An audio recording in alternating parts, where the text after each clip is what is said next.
tolluwaayu réew mi ak li nga xam ne moo gën a fës ci ay bés bi ñuy teg ko ci taabal ji waxtaan ci ànd ci ak suñu ay panélistes léeg-léeg ñu am fi ay gan tey jii nag suñu panélistes yi ñi ngi fi dinañu nag waxtaanee ponk yu am solo yoo xam ne moom la réew mi yëpp doon waxtaanee ci fan yu weesu nii yëpp dinañ ci dikk waxtaanal ci ànd ci ñu jàng seen pàcc boo xam ne yéen a ko moom bu jotee dañ leen di ubbil bu mu jokkoo gis ko defee nag yéen ñëpp ngeen mën a dugg waxtaan ci li nga xam ne mooy ponk yu ñu fi rek daal di teg tey jii nag am nañ fi ponk yoo xam ne moom la ñuy waxtaanee wala sax benn ponk la mooy dikkaat ci li nga xam ne mooy di Judicial Officers Bill muy lu jëm ci yokk payooruk ñi nga xam ne ñoo féetee ci wàllu bi yoon ak ñi nekk ñu féetee ci néegu député yi muy jàmbur yi maanaam ñi nga xam ne ñooy National Assembly members yi tey itam loolu dinañ ko fi waxtaanee amoon na doogaanu ñaxtu bi nga xam ne ñenn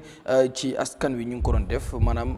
démonstration doon wane seen ñàkk ànd ci bill boobule demoon nañ ba fi nga xam ne mooy ci pencum ndawi réew mi yëkkati ay kaddu yeggee ko ñi nga xam ne ñooy kilifa yi waaye itam jël bataaxal jébbal ko ki nga xam ne mooy njiital ngombalaan gi maanaam di speaker of the National Assembly loolu itam dinañ ci waxtaan waaye itam ump leen li nekkul ñoom rek ñoo ci wax am na ponk boo xam ne tamit ci biir loolee dinañ ci waxtaan ku ci mel ni kenn si suñuy jàngatkat yi muy suñu panélistes yi moom itam mu ngi doon janoog taskatu xibaar yi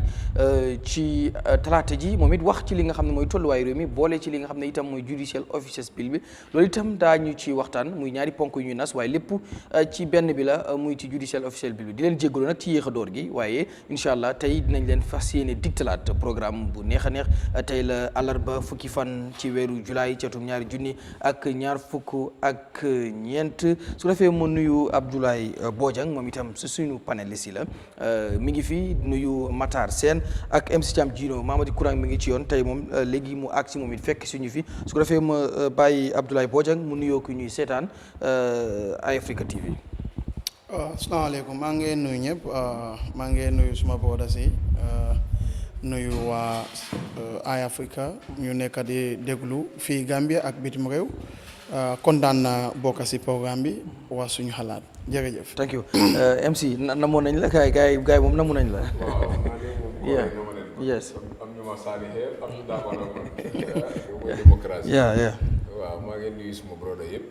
di nuyu Matar ak Mr Bojang dama doon kontaan trop bokkaa ñoom benn plateforme pour ñu waxtaani réew mi suñu réew leen wax. mooy waxtaani réew mi. lu yóbbu réew mi si kanam. moo tax araw bu nekk nañ fi ñëw waxtu suñu xalaat lan nañ fag mu yóbbu réew mi si kanam. wax bi yëpp mooy defar la rek. because kenn ku nekk si réew mi nga nekk jaami réew mi ak développement réew mi nga bëgg a wede yaa ngi si opposition bi o yaa ngi si ruling party bi foog naa am benn opposition buy ut réew du wax ne bëgguma réew mi am développement loolu amut kon tey ñun tey si ñëw fii rek mooy pour luy waxtaanee réew mi moo tax tey da nga am ko xam ne mu ngi si beneen mu ngi si nguur am ñu nekk si opposition bi am ñoom itam bokkul benn parti sax taxaw tam loolu yëpp mooy yóbbu réew si kanam maa ngi nuyu ñëpp ñu nekk si réew mi ak si diaspora bi di nuyu Gambien si yëpp di leen wax ne asalaamaaleykum foog naa ne last week ñëw ma woon waaye dama amoon emergency pare woon naa pour ñëw toog rek ma am benn email bu ñëw suma email bu ñëw si man so ma far dem Sénégal loolu moo tax ñëw ma woon thank you mi ngoog Matar di ko seetaan programme Eyeafrica TV di nuyu Bojang suma broda bi MC Thiam Junior di nuyu ñi seetaan programme bi Garmi nuyu naa la bu baax di am mbégte kontaan once again pour dellu si fii jërëjëf mi ngoog dañuy door li nga xam ne mooy waxtaan bi ak benn vidéo mooy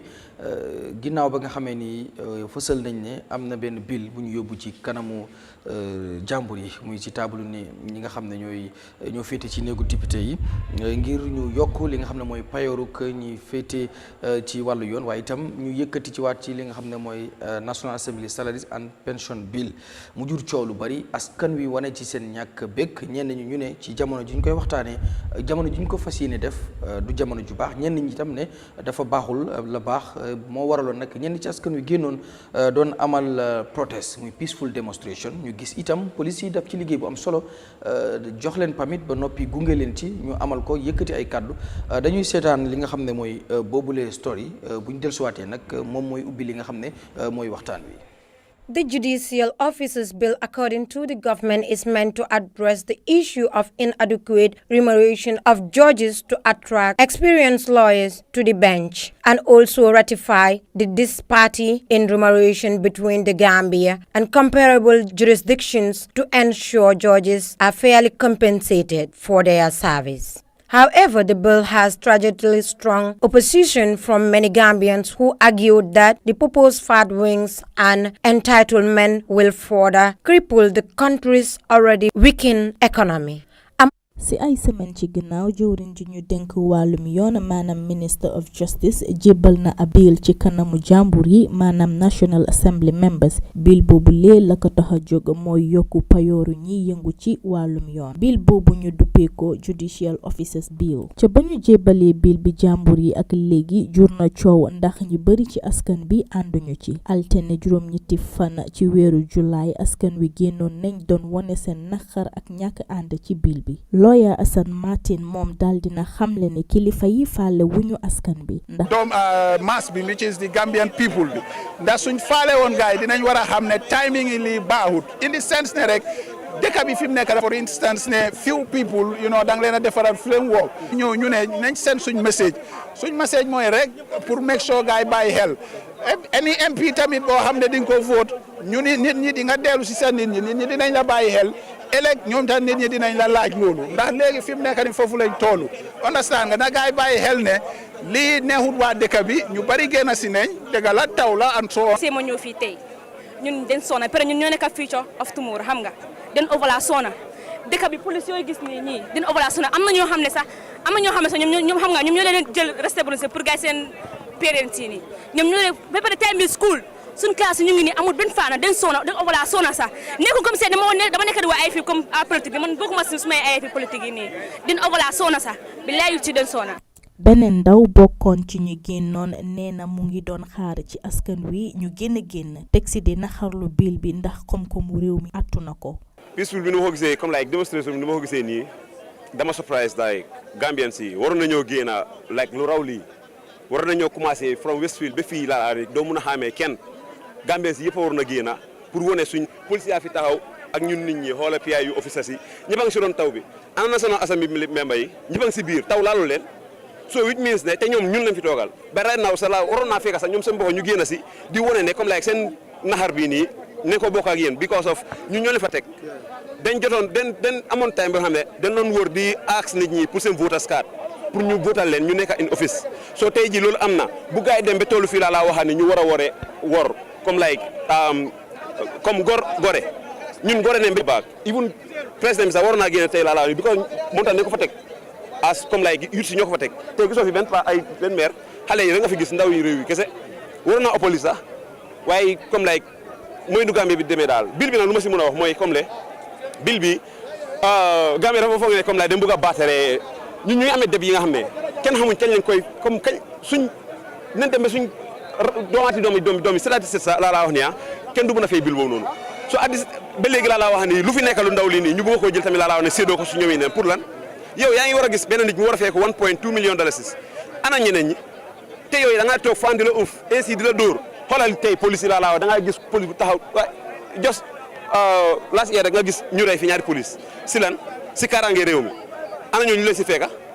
dara so ñoom ñu ngi nii toog laa wax ni comme lay jàppane ñoom ñooy di better off comme lay ñoom ñoo ñu gën daal anyway ñun loolu leen ko mën a ooyee. ñu sooxee ñaxtu bi jébbal nañ seen bataaxal kilifa yi penc mi di xaar si ñoom ngir ñu reject bill bi. Fanta Camara, Eyeafrica TV. MC ci yow laay doore gis nga ko ci altine ji li ci askan wi génnoon nañ bari lool fi nga xam ne moo doon Banjul ci buntu fi nga xam ne mooy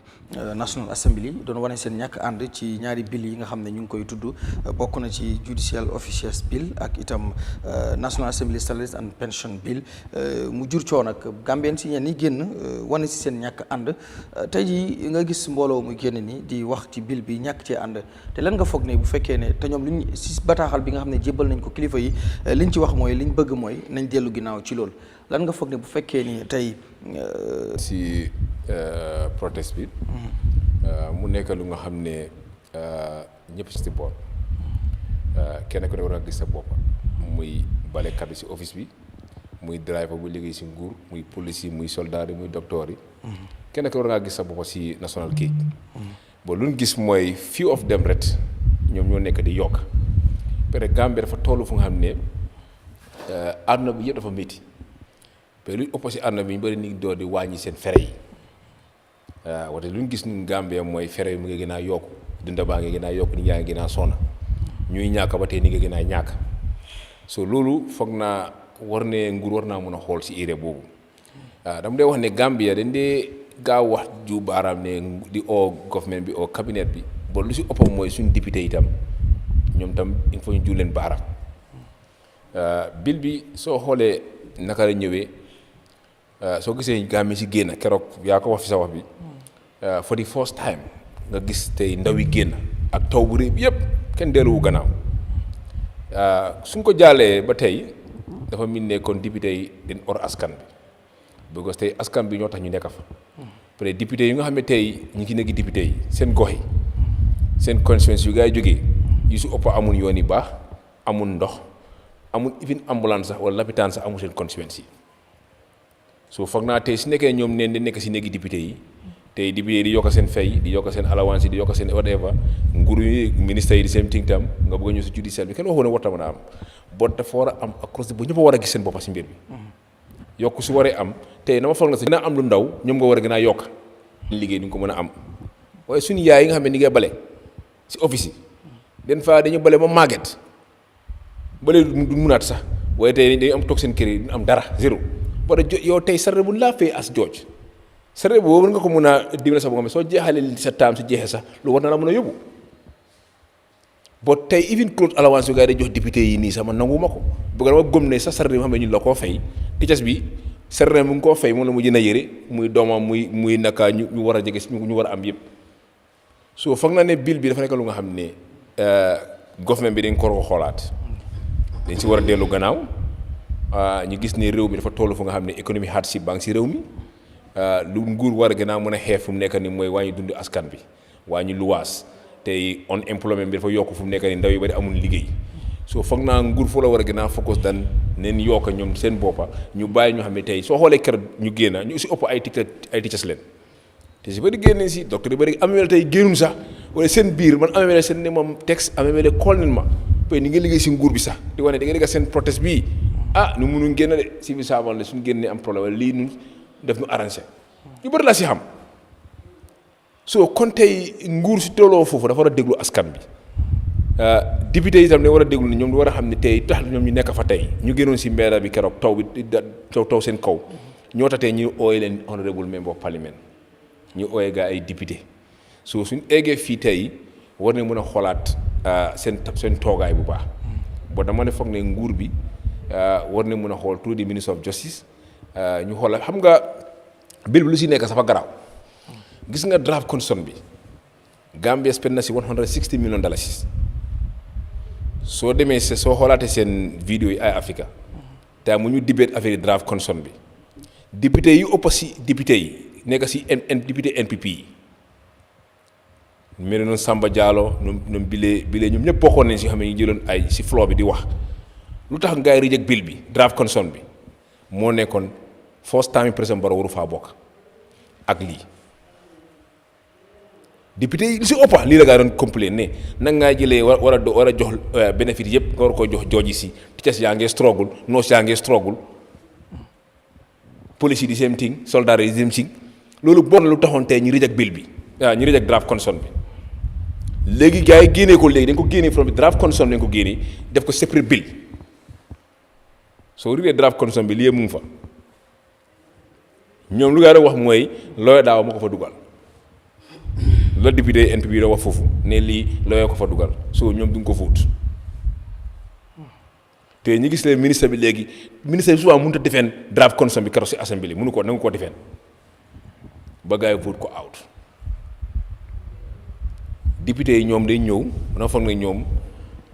dañ foog ne ñoom duñ amaat beneen taam bëgg lu ñu gis mooy yokkute lañ gis si ñoom seen allowance yi seen tukki yi wala xoolal ñoom right now ñoom seen boppam ni ngay am xaalis yu bëri bon la seen conscience yi ni nga am loolu peut-être député yu xam ne ni ngay oote ay bill yu bëri si house bi duñ dem seen conscience yi waxtaan ak ñoom tey soo demoon si Johnson constituency nga laaj gaa la bil nga xam ne ñu ngi ko war a oote si néegi député la seen député bi oo na leen waxtaan ak yéen wala ne bil bi mu ngay ñëw si assemblée bi lan mooy seen xalaat doo ko dégg local government ak baa ngi nii te lu ñu war a xoolaat mooy dem nañoo yëpp Gambie dafa tollu fu nga xam ne nit yaa ngi xiif nit yaa ngi sona so lu ñu war a xool mooy bu nekk di xool si yàgg ne day pousse nit si maraaj ne waaw ñuy bénéfice mooy fii pour ñooy bénéfice lu jaaduwut so foog naa ne ndaw yi nga xam ne génn nañ ko protest ñëpp leen war a welcome ay patriote ñu xam ne bëgg nañ seen réew peut être gëm naa ne lii waxtaan mën a am fii dialogue war naa mën a am président bi na toog waxtaan ak ministre bi ne ko nu right now lu ñu nekk di fere moo gën a bari an foog naa lu mu war a gën a focus mooy naka la mën a wàññee dundi askan bi ñu gis seen bopp si réew mi boo soo bëggee nekk benn saay rek nga nekk di yokka coow li ci réew mi yëpp lii la moo tax ñenn tal boo xam ne dinañ dem ci gox yi yëpp tey bil bi ni nga ko gisee wax nga ci sa jural réew mi bu fekkee ni fi ñu teg seen tànk ne bu nga ci réew mu ci mel ni Kenya ci ab bil boo xam ne jàllal nañ ko ba am leneen lu ci juddu woon. waaw jërëjëf National Assembly members ak judicial officers yi mooy dëkk bi mooy ñàkk nit ñi ñooy ñàkk nit ñi dañoo togo dem kanam du am sàcca la lii sàcca la sa xam nga dama dee wàññi nit ñi lu legal nga xam ne da nga wax ne is legal ak lu war du be so sàcca la sàcca bu mag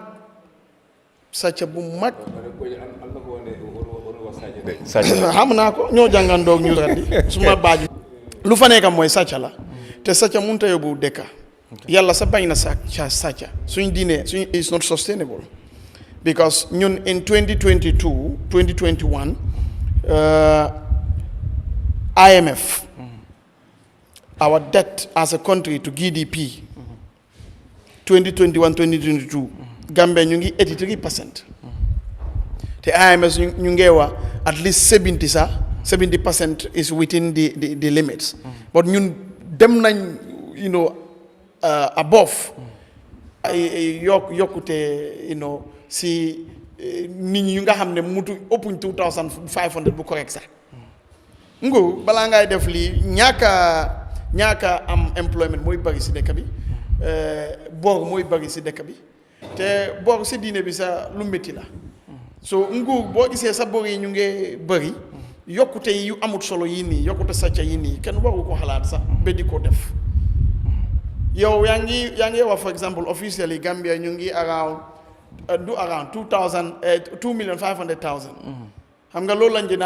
jot a amaan waaye census bi we know we go a bit more than that lateral government on the central government payroll and even the send parastatals ñaata Gambians lañ am on their payroll out of 2,500,000 they cannot even have 500,000 people on their payroll. That is even too much. Some are even telling you that 100 and so on. So nit ñi fan la ñooy dem yow xalaatuloo dara yokk rek boo xoolee ba juddoo fii fay boor suñu doom yi ñëw fay boor suñu set yi ñëw fay boor duñu dem so nit ñi luñ nekk def si protest bi wala nit ñi luñ defoon si protest bi is very commendable. Kenn waawut ne da ngay dem dóoru président wala da ngay xeex moom wala nguur non waaye ñun suñu right la lii nekkul xaalis kenn papaam kenn yaayam kenn maamam xaalis ñun yëpp la danga ñu war a respect ëllëg sax si biir den nga def loolu noonu loolu mooy politique waaye politique bu nga xam ne yow yokkute ay clothing ay lu kenn xamut su ne you have 50 MPs si National Assembly ñu bari si ñooñ musu ñoo am seen benn 100,000 bu mut sax si seen account ñu ñëw rek xalaatuñ dara yokka rek what about the police officer yow yaa ngi nii sa security as a country baaxut mais body camera pour police bu mooy def ku koy fetal nit gis ko wala benn 30 million bu ñu yusoon fii KMC ba taalib dóor leen mënoon naa am around 150 cameras for our men in uniform pour ñu mën a protect seen boppa soldat maam ak li fi ne ñaata on duty xale bu ndaw waaw xanaa 100 boobu noonu oto di la tampon waaye yow xalaatuloo loolu yëpp nekkul xaalis sa boppa nekkul xaalis sa papa nekkul xaalis sa famille xaalis dëkk bi la kon ñëpp war nañ si gis seen boppa ñëpp suñ gisuñ seen boppa si rek problème am na so lii is wrong totally te lu mooy def rek suñu lopitaan yi duñu baax like health education you know security agriculture those are the social priority areas yaa ngi nii du work based on passion loolu du continuer loolu ku correct du def loolu noonu honestly as a leader because what happens is Macky génne na fa léegi mun na def loolu noonu si Jomaay xaw ma gis di ba léegi kaa power si xaw ma ndaa ñu ngee gas diw la ñu nekk di gas xaw ma supply la nekk def because man understand ma kaa power si la nekk def si suñu njëg nguur bi seen budget mënuñ ko finance nañu bàyyi yëf yi naxaate yëf yi sàcca yëf yi def ni ñi am naxar loolu baaxut. dinaa ñëwaat ci yow Mr Bojang membre di KURANG fekk si nañu waaye laata moo yi ñëw si moom damay dem ci Matar gis nga altine li xew li ko waral mooy Judicial Officers Bill bi nga xam ne ñenn ci askan dañ jàpp ne gënul ak fi réew mi toll ñenn itam jàpp ne sax dafa gënul a gën ndax réew mi di réew moo xam ne dañuy war di ñëpp dañ ci war a gis seen bopp waruñu rek fàkkal yenn ci ñi nga xam ne ñoo faree fenn fi wala ñoo nekk fenn fi ñu leen di jox yenn yi ban gis-gis nga am ci protest bi ak lan la mën a jural réew mi ëllëg wala it lan nga jàpp itam ci bill boobu. jërëjëf Garme kontaan naa trop si topic of discussion bi nga xam ne indiwaat nga ko tey lu bari gën a leer si bopp askan bi first of all ñu ngi gërëm nguuri His Excellency nguuri président Adama Barrow si level playing ground bi moo def si li nga xam ne rek mooy proper démocratie bi moo empower ba nga xamee ne ñii dañ jog pour seen àq ak seen yelleef dem uti pamit nguuram jox ko pamit ba pare guide leen protect leen ba nga xam ne banta sax du leen nguróoti ñu dem si National Assembly bi protest wax seen soxla wax seen xalaat wax seen gis-gis si bill bi nga xam ne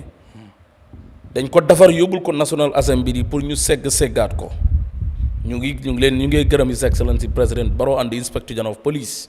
si nguuram si liggéey bu rafet bi ñu def lii bokk na si loo xam ne ndam yi His Excellency ak nguuram gi la ndam loo xam ne kenn mënu ko génn si ñoom lii mooy démocratie lii mooy good governance lii mooy nguur goo xam ne dafa ñu am nañ intention pour génn pour protest boo xam ne jàmm ak salaam moo ko lal xeexal seen réew waxtaan mbiri réew moo ko lal dafa am solo pour ñu leen di guide di leen protect jox leen doole pour ñu génn ñu def lu ñu war a def leneen li ma si déglu si waxtaanee comment yëpp balaa maa dugg si ñoom dinaa wax ne ku mel ni comme Bojang wax na ñaari kàddu yoo xam ne yëpp dama ko daaxa parce que is misinformation la nekk lu existe nekk loo xam ne am na dégg naa mu ne 30 millions bi nga spend KMC mënoon na ko jënd ne that's a very wrong statement that's not correct. What is correct? KMC election bi I was the one that was leading. li président Barrow spend in KMC loo xam ne dafa ñëw si loxo pour ñu dem campagne is even less than $3 million. wallahi after di nga ñëwaat waaw non di nga ñëw come on di nga ñëw amul di nga ñëwaat wax nga tey Matar moom mu ngi leen déglu léegi after di nga am time pour tontuwaat dama bëgg ngeen déglu waaw askan bi yëpp déglu leen ko rek moom tamit daf leen déglu woon yes amut loolu existe that statement is very much misleading it's not correct ok ñaareel bi si déglu naa mu ne sàcc la ñan ñooy sàcc that's the question mooy ñi bëgg a yokk bill bi. ñana bëgg a yokk bill bi. waaw di nga ñëw after su paree di nga mën bàyyi ko mu continuer ñana bëgg a yokk bill bi after da nga ñëw waaw. ñana bëgg a yokk bill bi. ñan ñoo yóbbu bill bi si National Assembly bi. li ñu yóbbu si National Assembly dañ leen wax ne nañ ko def forcé. it's just a proposal. xalaat lañ am ne. xalaat buñ am la indi ko ne lii lañ bëgg a def. lii lañ xalaat. lii lañ yaakaar ne mun na ne. yéen ñag yéen a xam ne yéenay war a segg loi bi nekk ay National Assembly toog leen ngeen segg loi bi kan mooy sàcca who are you talking about su fekkoon ne dañ xëy rek ne yokk nañ salaries yi ñëpp dóor table bi teg su boobaa nga mën a ñëw directly ki jiite réew mi ne dafa nekkati sàcca waaye day am proposal te ma wax conflicts of interest bi nekk si lii ak nit ñi fan lañ bëggal teg bañ a teg seen loxo déglu naa MC mu ne lii ñu ngi ko inauguré from the draft constitution that's a true thing loolu mooy dëgg bu wér from the draft constitution lañ ko génne waaye moom parti bi moo support ak ñi nga xam ne ñoom la gëm ne ñoom ñooy député fifth legislative bi fa nekkoon te sax tuuma na ne député NPP ma ne jamono boobu NPP amut. ma wax MC CHAM Junior na ko. jamono bi ñoo draft constitution bi di ko trop. NPP à cette parti amut. ñuñ sànni loon carte mooy di coalition bi nga xam ne Halifa joxoon na leen advice. pour ñu dem with tactical alliance ñu bañ parti bi moo soppoon na déedéet dañ bëgg a tas suñ parti bi. bi ñu demee élection ñu am 33 seats of the National Assembly ak including the other coalition. some of ñoom ñoo deflect from their party them support the ruling government. that doesn't mean ne parti NPP ñoom moom député déedéet waaye li gën a doy waar mooy bi ñu yóbbee bill bi at the National Assembly ñooñu dañ ne waaw na bill bi jàll naka draft constitution bi ñooñu dañ ne waaw na jàll ñoom tey boobu doo neex na ñoom ñëpp ñu ne waaw député yi ñi nga xam ne dañ ànd ak président Barrow même nekk ñoon NPP waaye dañ sympathiser lañ because am nañ ay GDC ay ñi nga xam ne former GDC lañ ay former UDP ñi nga xam ne jógee nañ seen parti yi ñu ne ñu ngi ñoom yokkute lañ dañ bëgg a yokk ànd ak réew mi ñu liggéey nguur gi ñooñu ñoo taaw ñu ne déedéet draft constitution bi am na clauses yi fa nekk yoo xam ne is ghost daf ñoo sonnal ëllëg ànduñ ci d'accorduñ ci ñu sànni bill bi ñoom ñëpp ñu génn propagande si Gambien si ne benn clause moo tax pour ñu draft constitution bi pour ñu sànni ko mooy fuñ bëgg a am na bill bi ñu bëggoon a am na lu ñu waroon a dugal loo xam ne suñ ko paasoon président Barrow nguuram gi mooy term limit bi boobu moom lañ foogoon ne mooy interest bi kese moo tax ñun ñu throw ko out ñoom ñëpp tey nangu nañ ne lii bokkoon na si bill bii bokkoon na si li gars yi doon daw di ko bañ. waaye léegi lu tax ñu seppiwaat ko foofu. waaw déglu ma rek foofu la ñu ñëw. dama ne. ñu ñëwaat communication amaat ne. moom ñi moo support parti bi moo support ne. seen parti leader bi mu ne. di draft constitution bi ñu sànni woon si mbalit bi. su fekkee dañ koo indiwaat. benn clause suñ ko fa génnee. that draft constitution boobu ñoom duñ ko sànni dañ ko throw again to the bus. look at this contradiction. tey ñu ne bill bii judiciary bill bii foofu lañ ko inaaki indi ko si National Assembly bi the same people ñoo jogaat waaw bu ma am te ñoom ñoo ne draft constitution bi passé li fa nekk bu fa dara génne tuuti sax ñoom bokkuñ si ñoo xam ne dañoo ànd ak li nga xam ne mooy bill boobu dañ ko throw out to the bus. léegi Gambien si su fekkoon na draft constitution boobu jàlloon na lii naka noonu dinañ ko waxtaanee tey déedéet léegi ñi nga xam ne dañ bëgg na draft constitution bi ni mu ñëwee woon ni mu meloon na ñëwaatee noonu te buñ ñëwee bu fa dara génne su fa dara génne duñ àndaat ak moom ndax ñooñu tamit bu loolu ñëwoon ndax dinañ waxtaanee lii man ma ne kon am na solo lépp lu nekkoon ci draft constitution bi comme nu ma déggee communication bu jógee from PDOIS ne every clauses every article in that constitution draft bi should be published ba pare scrutinized pour ñu understand Gambien si xam lan moo fa nekk. su fekkee ne jëriñ na Gambien si. ñu endorse ko. sànni ko bu jëriñu Gambien si ñu sànni ko si biti. ok Matar. position bi ma jëlaat nag. bi ma jël si. nga daaneel foofu. bill bii nga xam ne moom la ñuy waxtaanee. xam nga Gambien si dañ bëgg a lu neex ñu dugal si politics. déglu ñuy wax yépp li ëpp si ñoom they just want to have political gains. kumba am ndey kumba amul ndey la. ndax ganaar waxaale sa soxla. dama ne National Assembly yi ngeen sànnil from the 5th legislative ba tey ñu ngeen nekk di ñu ngeen nekk di drain Gambians yi di drain Gambians yi with lot of increments te ñun ñu fi nekk ñëpp as Gambians waxoon nañ ko coow ko liñ yokkal National Assembly yi ak benefits yi suñu am ak incentives suñu am kan nga dégg ko génn ko protest fan lañ ko protesté. You're talking of how many $100,000, almost $40,000, how much $100,000. The National Assembly Speaker bange am $204,000, something like that. You have to go fay ñooñu. Sen allowances yu dé clothing bubu yu ñu sol sax allowances indi nañ ko ci bill bi ci National Assembly bi. biñ demee ba National Assembly gis nañ ku mel ni Yakumba Jeete bi mu fi indee bill boo xam ne dañ war a naka ut bor ñu jël suñ xaalis bi jox leen ko te li leen deseel mu dul sax at yii yëpp teew si National Assembly bi te defaluñ ko sax waxuñ benn nit de over 53 people ñu jël moto yi nga xam ne almost $3 million each almost $3 million kan nga gis mu protest si mbedd bi ak nu mun a demee ak yu nañ ko fii man ak yow wax naa ne dañoo yokk moo xam dan good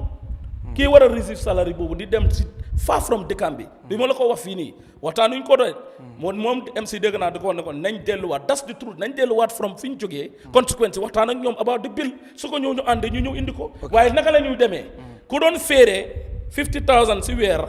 te amutoon moto léegi nga jox ko moto boo xam ne dafa war a jël $10,000 pour mu dem base ñëwaat ndax kooku noonu bu demee benn yoon dina delluwaat wala ñaar wala ñetta du demaat fi maa indee suma discussion on this bill mooy Gambians, let us not put politics in this. National Assembly yi ñu ngi toog di ñu déglu seen consent daf leen war a put through. It's not about ne dañ war a dem caucus man ak suma parti bi lu ñu wax loolu laay def non dañ war a dem caucus fële dañ war a waxtaan majority leader dugg si néeg ak gaayam yi minority leader dugg si néeg ak gaayam yi pour ñu ñëw def loo xam ne moom moo leen féeboo déedéet nañ scrutinize bill bi lépp loo xam ne doomi Gambien si ak nguuri Gambia attanut ko nañ ko sànni si biti lépp loo xam ne luñ attan la parce que nag jooju suñuy waxtaanee ma ne passé wuñ 25 to 30 people bu nit ñu compare lii dégg naa ñu indi politics di ko si dugal bi président Barrow yokkee salary 50%. Some of the opposition we are standing there saying no, it should not happen because economic Gambia attanu ko. That is across the board. mu ñëwaat yokkaat salary of 30%. ñu nekkaat di coow warul koo def waruñ koo def économie bi attanu ko fii lañ ko doon débatté. léegi those are the same people bi wax ne nañ yokkal teachers yi nañ yokkal security nañ yokkal police yi yéen lan ngeen gëm. ok jërëjëf Matar léegi dinaa ñëwaat si yow. lan ngeen gëm nañ ko wax askan bi. ok dinaa ñëwaat si yow Mr Kurang yaa ngi fi xëy na rek ñu def waxtaan bi ba tey ci bill bi la monde bu passé gis nga ñenn ci ndaw ñi wala ci askan wi génnoon nañ doon rek protest maanaam di wane seen ñàkk ànd ci bill bi di xamale ne timing bi strong am ñoo xam ne sax dañu wax ne dañ ko wartu def at all because of Gambia fi mu toll talut ay increment yoo xam ne dafa ëpp rawatina nag si di keep di increase salary ñi nga xam ne mooy judges yi ak ñi nga xam ne ñooy National Assembly members yi tey ban analyse ngay def benn ci demonstration bi nga xam ne def nañ ko peacefully government bi garanti na gars yi permit ñu mën koo def waaye tamit protest bi yëpp li ñu wax yëpp daal mooy nañ throw out li nga xam ne mooy bill boobu bañ mu jàll. waaw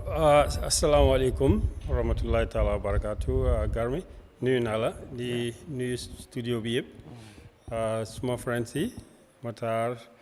and Tamba. Bojang, sorry, yeah, Bojang, North Alliance, and small waji, MC, you know. Yes,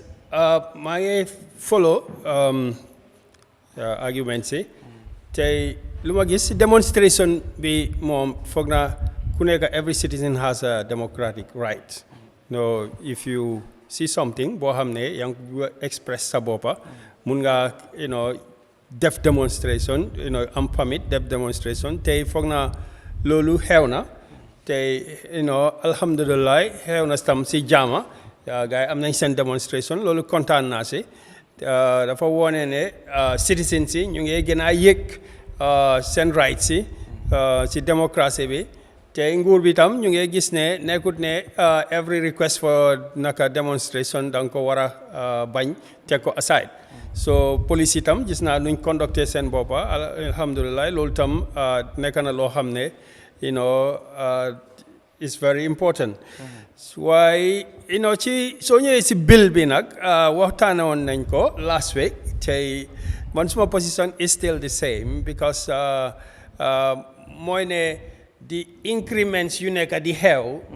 ci dëkk bi the economy cannot take it the facts be told waaye lu si gën a daw yaram mooy the assembly naka ngeen ko di waxee fifth legislature depuis buñ toogee ba léegi they are all we are almost 2 years now tey 5 years la dafa mel ni they just have like 3 years more te ñoom su fekkee ne dañoo evaluate seen boppa ne you are the legislation ñoom ñoo war a def dina ekkati loi bi teg ko jël loi yoo xam ne moo ñoo njëriñ daaxa loi yoo xam ne amuñ njëriñ dañ war a gis ne dañ am a big burden. First of all, gis nañ ne 5 years bi buñ spend for the first 5 years of the transition or the coalition am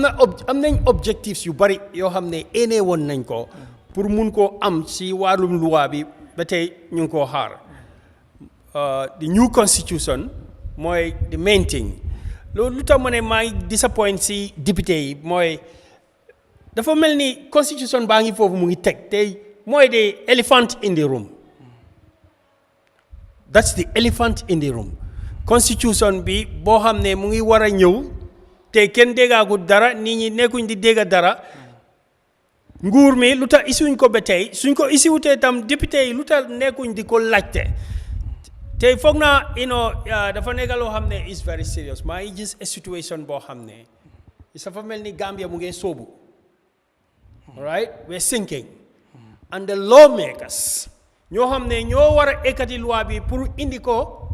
to prevent us from sinking ñu ngi koo xool maybe because of what? Party interest or conflicts of interest. First of all, conflict of interest boobu moom feeñ na ba pare because soo ñëwee office the first thing li nga def mooy increase cabinet salary, take it to the parliament ratified, increase ñoom seen parliament members yi increase seen salary, jënd new moto, give themselves all kind of facilities. So ñoom anybody else ku ñëw rek mu ne leen increase my salary dinañ ko war a yokka because xam nañ ne ñoom luñ defal seen boppa ba pare they are already conflicted. am nañ comme ñoom seen loxo taxa na ba pare so ñoom dinañ def loo xam ne sax eñ na du seen it's not their wish. Nekkut ne dañ ko ene why they have to do it because they are already conflicted. Why lu tax ma ne it's a big failure so far after 2 years. After 2 years. Xam nañ ne parliament is not one party. Why nu mun di mel whatever happens ñoom war nañoo toog ñoom dañ dee toog because when they want to increase suñ buggee moto dañoo waxtaan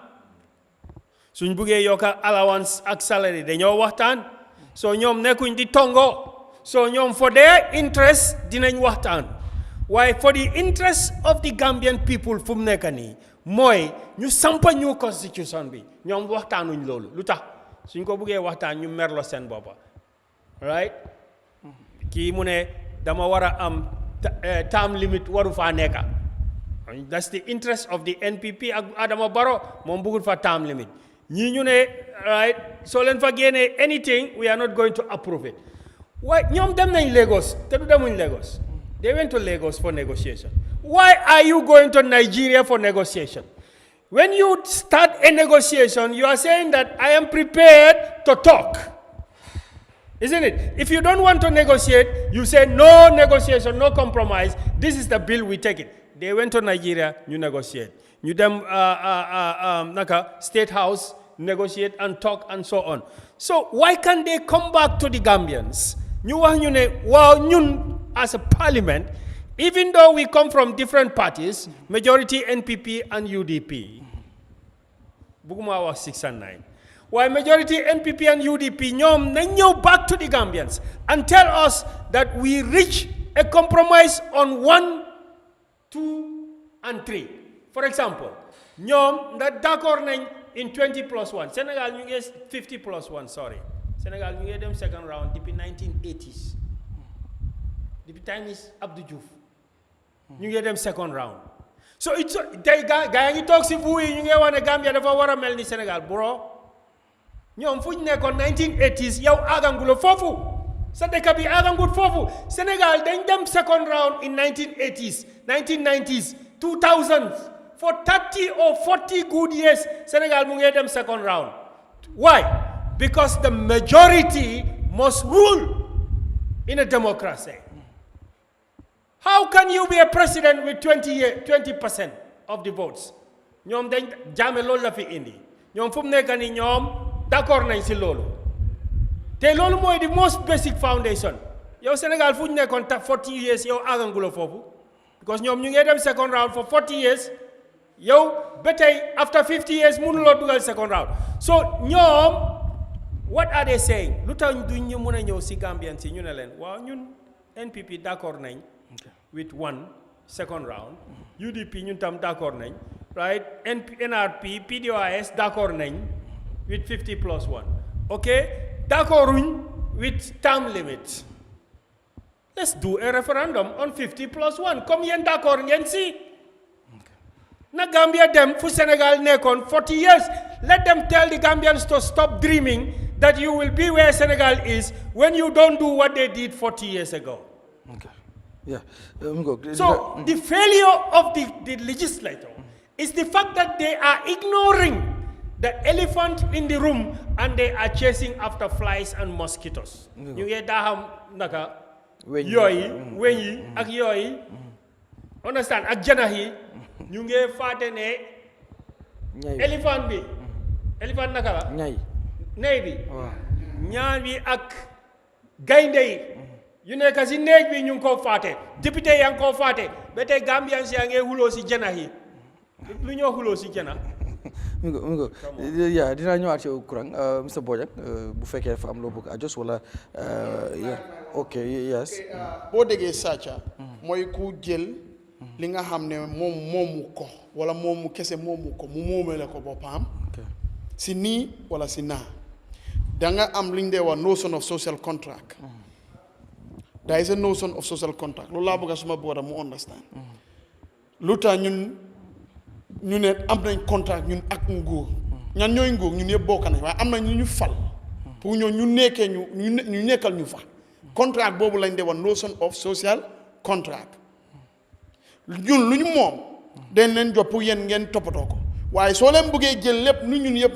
moomale ko seen boppa su ne sa si loi la jaar sàcc la amul sàcc bu ko ëppa moo tax su lattee kan moo nekk di sàcc mooy nguur ñu ko assi ñoo nekk di sàcc because lu nekk di assi pour ay no nit ñi am wala pour ñooñu am boo xoolee ñooñu lu ñooy bénéfice foofu noonu ak nit ñi ñu moom xaalis bi lu ñooy bénéfice foofu noonu dafa mel ni guddi ak bëccëg loolu mooy sàcc sàcca nekku ne da ngaa ñëw ma jël sa fuun bi rek déedéet soo naxee MC sax pour man li ma moom MC ñaaka ma koy jox sàccakat nga kon loolu lañ nekk di def because ñu ngee nax National Assembly wala National Assembly mu ngee nax boppam pour mun a defar loi bu nga xam ne Gambien yi lu ñu deserve mooy good health care good education ñu mun koy am lu tax président Barrow doomam yi nekkuñ di jàng public school tey moom mu ngi samp public school xajam yi duñ dee dem si lopitaan yi mu nekk di inaugurate te suñu xaalis la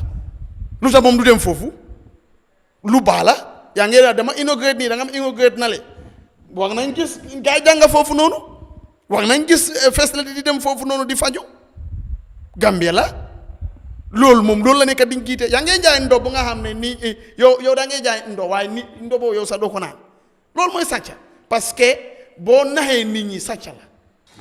loolu mooy tax ñu ne sàcca te sàccakat bi mooy nguur bi. ok so yeah. nga suma waa ji moom dama ko def always ne dafa baax muy jox opposition bi cër. because tey moom nguur bu nga xam ne tey moom la support. wala président bu mu support kooku nekk na opposition di taxaw élection si ticket yi opposition di daanu so kon tey dama foog ne député yi ay politiciens leen kon mun loo génnee protest bi ak politics. because député yu fa nekk den campagne bokk ci political parti sponsor leen ñu taxaw kon ay politiciens leen so su ñëwee itam di wax ne yu parti bu ma bokk muy UDP den wax ne draft constitution bi waruñu faa génne dara soo xoolee ñu doon buggaa doon debate mbiri draft constitution bi at the assembly li ñu wax mooy am nañ committee allow leen draft constitution mu dem ci committee level committee bi mun neen toog as a committee level ñu ne waa fii dañ ko war a génne fii dañ ko war a génne bon lu ñu gis mooy député yi nga xam ne mu ne NPP amutoon jamono boobu bon jamono loolu ñëpp xam ne ni NPP mi ngay ñëw because tey député yi nga xam ne tey ñoo bàyyi seen parti yi dem ànd ak Barrow parti moo doon ñëw muy NPP because ngeen ne nga dem support agenda président bi wane amul wane time boobu there is a movement and Barrow fans club and ñëpp xam ne NPP political party mi ngay ñëw because soo demee yow nga nekk député parti taxawal la mu mel ni UDP député UDP ñoo bàyyi ak ñaar from GDC xaw ma ñaar so ak NRP di already day sa partnership NRP ak nguur bi ñu ngi fa already APRC bu Tom Mondiara already ñoom tam ñu ngi fa so am na number si. waaye taxul woon tamit NPP am. amutoon woon itam da nga xam ne NPP mu ngi ñëw ni ngi ana présent bi fa la mujjee bu NPP ñëwee te ñu dañ toon dem NPP dañ toon ñëw NPP so kon tey nu ñu wax mooy draft concern bi mënu nañ ko bàyyi mu romba mu ñëw te committee level suñu toogee committee bi ñoom ñu toog à des assemblée ne fii ak fii dañ ko war a génne fii ak fii dañ ko war a génne bon ñoom lu gaa doon complain yëpp depuis da nga xamante ne ñoo àndoon nguur bi te tamit NPP amutoon wala ñoo xam ne ñoo doon faraleen nguur bi di fa représenté Barrow lu gaa doon complain mooy lii waru fa bill bii de waru faa dugga di jooji si warul am bénéfice bi waaye teachers yaa ngi soona naka nurse yaa ngi soona naka police yaa ngi amul salary si salary baaxut so kon tey moom su war a ñëw ma ne lu tax jamono boobu Gambie si gënum protest moo war naa mën a gën a protest not about ne Gambie si bëgg mu def si réew mi la bokka parce que den ne waaw parce que secondly den ne démocratie si amee even a poor femme war naa mën a génn wane na xaram ne lii ak lii bul xaar kenn ni dafa war a génn so mënu boobu understand mooy man dama gëm ne député yi nekk si ndiggi député yi ñu xam ne député yi dañ fa nekk seen boppa mënu la yàgg naa ko wax because te luy xew nii yëpp koragut boo dama ne soo gisee draft concern bi ñoom dañ ko na bàyyi mu dem si naka committee state committee suñ d'accord ne fii dañ ko war a génne boo dem nañu yëpp di first time président Barrow bi ak naka bill bii moo nekkoon problème bi bu nga xam ne gars yi NPP yi loolu nekkoon di complain bon opposition bi dañ ne alaaw leen ko mu dem committee state su fa eggee committee bi décide ne lii ak li ko fa génnee ñuy pass ko mu dem référendum Gambien si vote ok Matar balaa ñuy dem ci am na beneen vidéo bu ma bëgg si daal li ma bëgg a wax rek mooy dama bëgg a suma gars yi ñoom tam ñuy nangu gis nga ñun ñëpp dañoo waxtaanee réew mi kenn gënatu bëgg a réew mi président Adama Barrow mu jiite nga xam ne guddi bépp bët set li moo nelaw duy bari mu ngi xool di ut fan lan mooy lan la mën a def réew mi dem si beneen level kenn gënu ko bëgga te kenn waxul leen ne yéen opposition war leen a nekk opposition kenn waxul leen loolu déggu leen wax ko waaye it's sometimes realistic dafa am solo Bojang bu understandut sàcca si olof moom laa ko bëgg a fara-fàcceel benn mooy sàcc mooy jël li nga moomut non loolu amut ok nuñ ko moomee léegi farampaay parce que amut am ñu ko séedoo bàyyi ñeneen ñi déedéet MC su ngeen di wax I don't want to argue today please yéen a ngi wax maa ngi déglu leen ma jël loolu du sa dama ne li ngeen di wax déglu ko moom comme tey moom Matar mi ngi déglu wax dëgg fa yàlla waaw Matar aja man dama yàgg a déglu xam nga ñoom seen problème mooy waaw waxal rek Matar dañoo wax xabaabal wax lu leen neex ndax askan bi soo ñëwee pour rectifier leen ñu duñ la déglu dama ne sàcca mooy jël li nga moomut right now jooji si jëluñ luñ moomut National Assembly jëluñ luñ moomut président Barrow jëlut lu moomut right now si bill bii proposal lañ am waaye su jàllee jël nañ luñ moomut jël nañ luñ moomut fekkee Gambien si dañ ne déedéet comme tey lu Gambien si def nii they should sit down and look at it su jàllee nag boobaa man mun naa nangu ne li Gambien si doon oote bëgg ko li Gambien si bañ moom ngeen di def li ëpp si Gambien si su fekkee dañ ne déedéet ñaareel bi leneen li ma teg mooy dama bëgg a am si ne ko National Assembly bu toog si député bi xam liggéeyam lan moo war a tax ma war a bàyyi mbir mu jàll la because of a group of people seen interest pour mu war a dem to committee level te ma xam ne lii amul njëriñ is bogus I will take it and throw it I don't need to wait until it went to the committee level for what reason I am a National Assembly member I am voted there to stand for my constituency ma gis ne bill li ñu indi nii am na lu nekk ci constitution bi loo xam ne arrangé wut ñu soxla wuñ pour mu waste time sax at the National Assembly bi dañ koo jël gas ko sul ko ok it's their responsibility nituma pour toog aar muy dem committee level dama ne bill bii ba garmi leena laa mën a nangu ne dañ joxe proposal pour yokku ñii seen welfare su fekkee ne because nag fi maa xoolee man mooy jooji si ñuy waxtaanee suma ndomba lañ secondly jooji si seen benefits si after serving the nation is very limited that's the truth. maa ngi dégg MC mu ne waa salaire bi ñoo am demal nga jeexal tamit 2 minutes ma jeexal ok salaire bi ñoo am suñ ko dajalee suñ jeexalee mun loo nekk judge for less than mun loo nekk judge less than 3 months mun loo nekk judge less than one year lan moo la garanti ne lan moo la war a gannaaw déglu ma MC yow tam bi civilized enough munoo nekk criminal 3 mois ñu daaxal non that's what I'm trying to say déglu ma lu tax bi dama ne judges yooyu ngeen di wax ne lu tax seen salaire mënuñ koo dajalee after work dama ne teacher bu doon dem teacher mu jógee si teacher mun naa dem liggéey leneen judges after being a judge there is no law in the country bu la allowed pour nga liggéey into another office waaw lan pour nga dem béy waaw lan ngaa béyee da nga am xaalis boo ko béyee lan ngaa dem pour béyee ji sa loxo lan ngaa dem pour daan nappee ji sa loxo come on man fii laa nekk di wax yéen ñu people are not so xaaral ma dem si kurang after ma ñëw nga clarify ok because dama feel ne foog naa ne su ñoo wax affaire yi comme Matar bàyyil platform pour xool lan moo neex UDP wala lu neex NPP wala lu neex président Barrow I am here to say my concern lii xam ne moo ne si man te loolu laa gëm ne moo war a am I'm not here for party politics I'm here to discuss with the Gambian people yéen li ngeen woccoo tey moom ngeen di lekk ëllëg li ngeen gëmloo tey nit ñi suba loolu ngeen di def démb ngeen ne constitution bi dafa war a jàll ngeen ne su fekkee ne dañ constitution bi suñ fa génnee benn article yéen du ngeen ko sànnil tey ngeen ñëw ne nañ waxtaane bill bi ok thank you Matar Kurang go on lu ma bëggoon a wax ci mooy ne compensation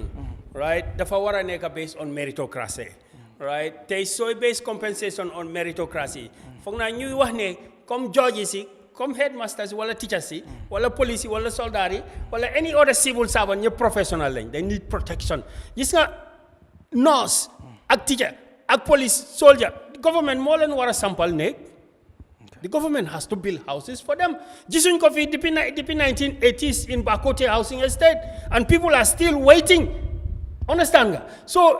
salaries is a small part the housing itself the government should build it for them because those people cannot afford it te xam nañ fii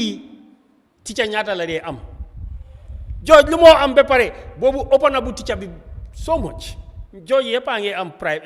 government vehicle koo taseel mu ngi am luxury vehicle air conditioning right just like the ministers and the presidents already which ban headmaster mooy am loolu fii ñaata docteur moo ko nekk di ko am ñaata police or security moo nekk di am loolu they're not getting it so we're saying compensation in public or civil service dafa war a based on a standard waruta based on selective comme nuñ ko defee right that's the point I'm coming now what lu MCD wax ni na bill bi ñëw to the committee lu committee recommend rek foog naa loolu is just a technical thing because the main issue mooy buñ ootee a dialogue ñena fa represent political party leaders ñoo dem Nigeria ñoom ñoo nekk di toog so loolu lum la woone mu ngi la woone ne negotiating a new constitution in a multi-party parliament is a negotiation for political parties. Yes, because they do block voting. So now we are saying, like Buken Nobu in the technique, don't hide behind the technicality. Ne sudem nadem for the committee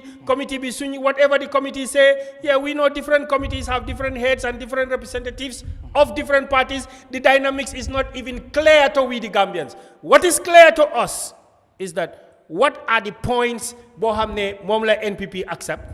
What are the points Bohamne, Momla, UDP, PDOIS, NRP accept? Bring those points forward, take them to the referendum,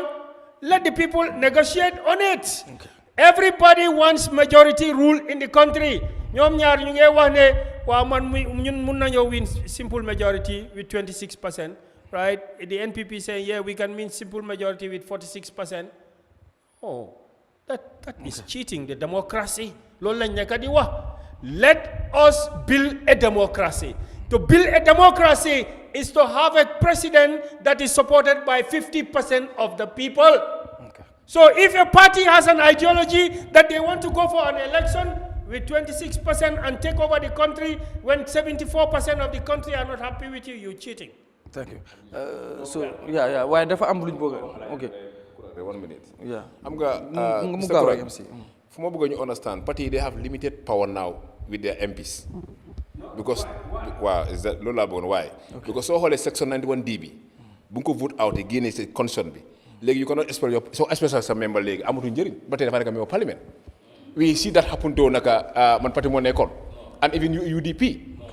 That's not an excuse. Déedéet bu xam nga léegi you cannot control them. But they are still part. Well, you cannot control them. Bu xam nga am nga no alal still now you cannot control them. But he's still part of the party. Parti yow mun nga oga ngeen ne lii laa boo ngeen def ko ñu dem def leen ne because mënuloo control gars yi there is no law wax mënuloo control gars yi. waaw foog naa foofu tamit parti bi mën naa jël parti mën naa génn lan moo war a contrôle déedéet du contrôle de oo leen ne this is the party position lii la bëgg ngeen vote ko te comme kii ni mu laa wax explain nii am na benn vidéo bu ma bëgg soo ko daaxee léegi ba tey fa nga Abdoulaye Bojang moom tamit suñ panéliste la bokk sa waaye dafa doon janook taskatu xibaar yi waxaat ci li nga xam ne mooy bill bi press conference la doon amal yëkkati na fa itam ay kàddu dama bëgg ñu seetaan ko dellusiwaat ba tey waxtaan bi dañuy continuer ci bill bi ndax moom itam àdduna ci bill bi waaye itam wax ci wàllum xëyu ndaw ñi ñu dem ak vidéo boobu dellusiwaat suñu dellusiwaatee rek xadi nga ubbi walaale ma line si ndax waxtu mi ngi dem te ñoom tamit dañ ci am solo ñu dem te ñëw. Honorable Abdoulaye Bojang amoon yéene doon jàmburu maanaam député moo ngi doon janoo ak taskatu xibaar yi ci talaata ji doon addu ci lu ñeel tolluwaay réew mi mu jàpp ni dañoo war a am réew mu ñëpp gis seen bopp maanaam for a fair and equitable Gambia for all. li sabab mu janoo ak taskatu xibaar yi mooy addu ci coowal yokk payoor ñi féetee ci wàllu yoon ak ci pencum ndawi réew mi mu jàpp ne ñàkk jox cër askan wi ci coono yes di daj ngir mën a dund ak dundal seeni njaboot moom Bojang mu jàpp ne ñu féete ci kaaraange gi faaw ñu taxawu leen yokk seeni payoor waaye itam ñëpp gis seen bopp ci doxalinu réew mi mu bañ a yem ci benn boor kese. doon wax tamit si affaire yi dimbale suñu police yi seen salaire yi mun a yokkute soldats yi tamit ñu mun a am yokkute si seen salaire yi pour ñun yëpp ñu gis suñu boppa parce que xaalis bu yóbbu dëkka nekkul xaalis yi kenn ministre wala xaalis yi papaam wala yaayam xaalis yi dëkk bi yëpp la kon ñu nekk ak Farafenni war nañ am lopitaan bu nga xam ne suñu amee métit bu garaaw war ñoo ñëw Banjul fii di sonal si trafic bi war nañoo mun a faju fale nguur bi gis nañ ne am na xaalis bu mun a def loolu noonu parce que nguur mu ngay jënda oto yu nga xam ne 12 millions 10 millions pour benn nit te benn oto mun na jënd ñaari ambulance wala ñetti ambulance am na yeneen dëkk yi si op bu nga xam ne jigéen sa su biiree mu bugg a wasin saret lañ ko dee yóbbu wala rayda gis nañ ko dëkk bi war na passé foofu noonu. mu wax itam ci wàllum xëy ci réew mi ak ndaw ñi seen ñàkkum xëy mu jàpp ne nguur gi defuñu seen wareef ci wutal doomi réew mi am xëy. président bi su ñëwee Sona State of the Nation address li nga xayma woon last year la nguur bi lii ak lii lañ bugg a def. donc ñu koy tegal comme nii health lii lañ bëggoon lii ak lii ak lii nga asiñu ndaa am ngeen ko ndaa amu leen ko mun ngeen a def loolu ndaa mun leen a def léegi su ne yaa ngee wax 8000 moo am how many Gambians are eligible for job in this country ñaata Gambians loi bi wax na Labour Department war nañ am data boobu noonu waaye ndaa ñu ngay am loolu noonu waaye leneen laa am Gambia government don't have up to 500,000 Gambians on their payroll. So out of 2,500,000 Gambians, the government cannot even guarantee 500,000 jobs. mu woo ndaw ñi ci politique ci xamal leen ngir ñu tànn ngir xam-xam te bañ a tànn ngir xeet. ñun we are by estimates the greatest chunk or segment of the population. ñun ñoo gën a am doole when it comes to nit ñu nekk Gambie waa dëkk bi waaye maire yi ñoo dee mun a taw 2 hours 30 minutes 1 hour pour sànni karta ñun duñu nangu sànni karta dañoo boo West Ham politiciens yëpp benn la loolu nekkul li nga xam ne lu jaadu dooma wax ne Halifa Sallah ak yeneen politiciens yi benn lañ bi ko loolu dëgg ñun fii kan moo dëgg Halifa waa waxaat oo waxeet defu ko nu mu mel loolu depuis deewan noonu na mel ba tey kon su ñooy taana nañu xool ñi nga xam ne mun nañ ko bu ñu xool xeet bu ñu xool lii bu ñu xool ku mun am jànga bi antan na ko am na pexe nañ ko jox su defut another 5 years ñu change ko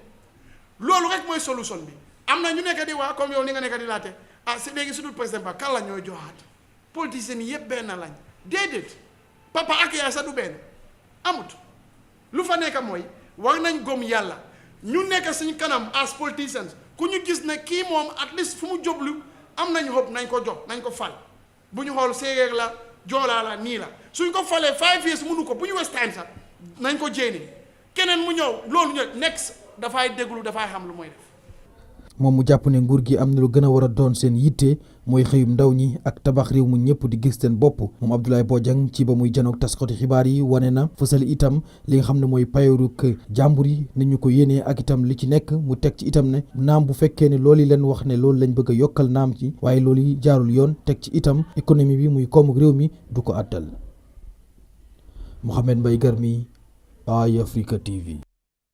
mi ngoog Mr Bojang lii moom kàddu yu yëkkati waaye balaa may ñëw ci yow damay ñëw ci MC gis nañ press conference ba tey dafa àdduwaat rek ci bill bi ak waaye situation yi réew mi ñàkkum xëyum ndaw mi ndax xam naa government bi waxoon na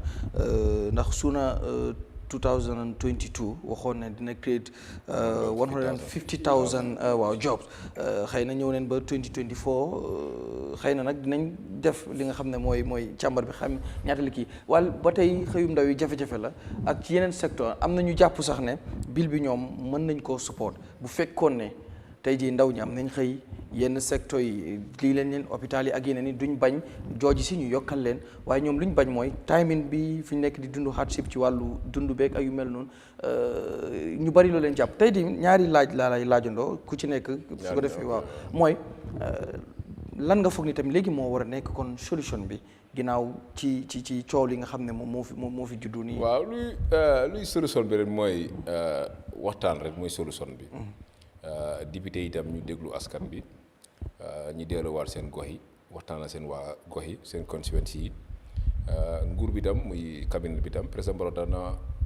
waxtaan naa ñoom di ascendé on level tam nga gis ne tam ministre of justice tam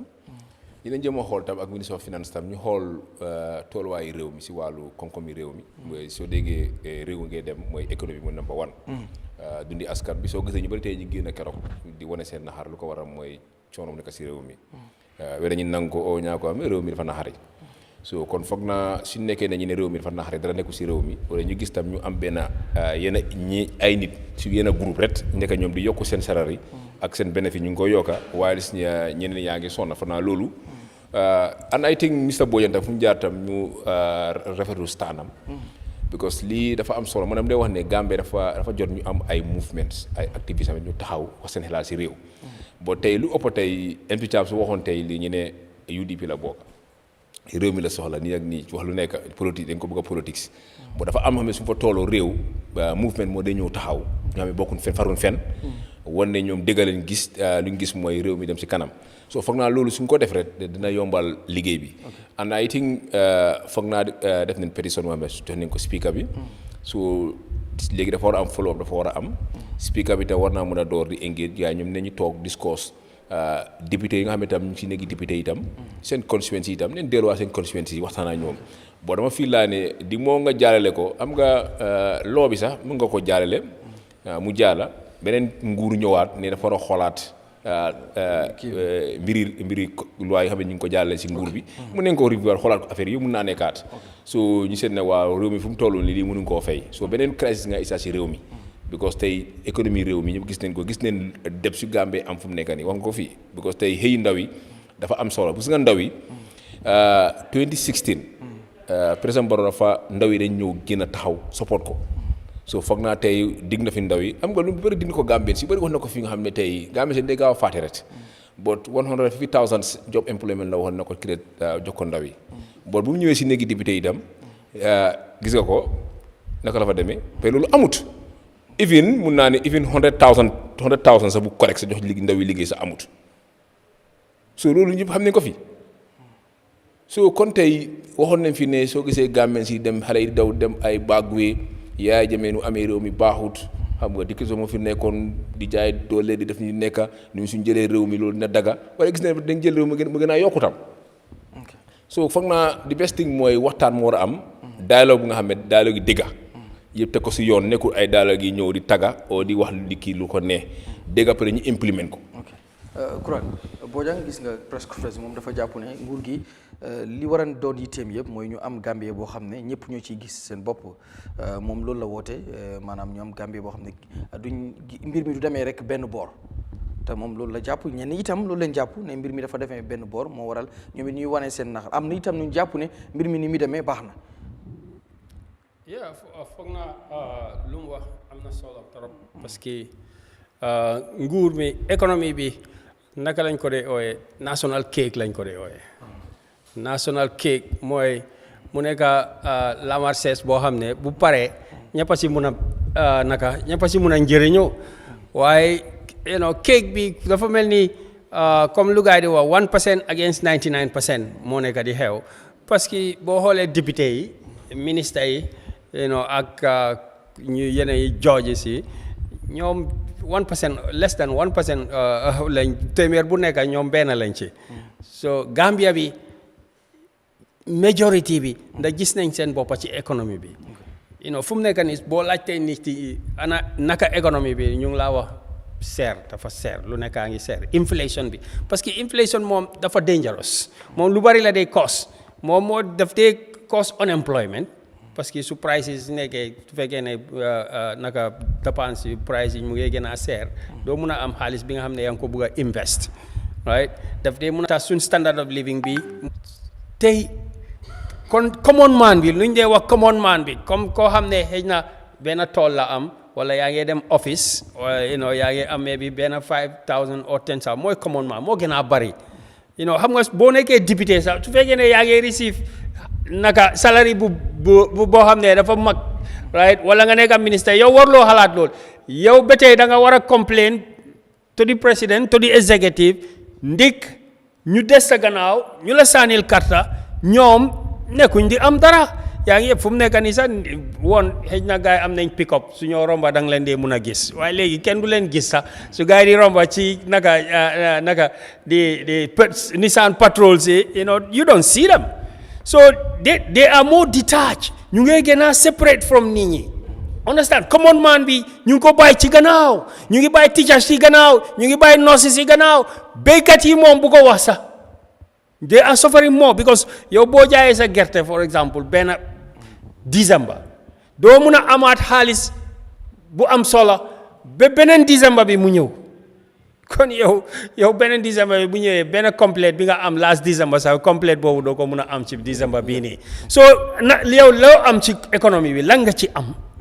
nothing boo nekkee teacher yaa ngi fay luwaas buñ la joxee empty land sax naka teachers association buñ la joxee empty land that empty land you cannot develop it because doo mun a am xaalis nguur bi moo war a sampal civil servants yi ak teachers yi ñu dëkk ci honest ñu ko fay ndanka waaye yow ne boo nekkee di jox sa boppa allowances pour nga dem sampa ministre bi sampa député bi mu sampa am free am na ñoo xam ne nekkoon nañ député last time am free land mun na ñoo amaat beneen free land mun nga koo dégg am next bill bi xëy na loolu la sax mais bi balaa next election bi waaye teachers yoo xam ne ñoo la gën a nekk di liggéey sax because xam nga dafa utee de mun ngaa nekk député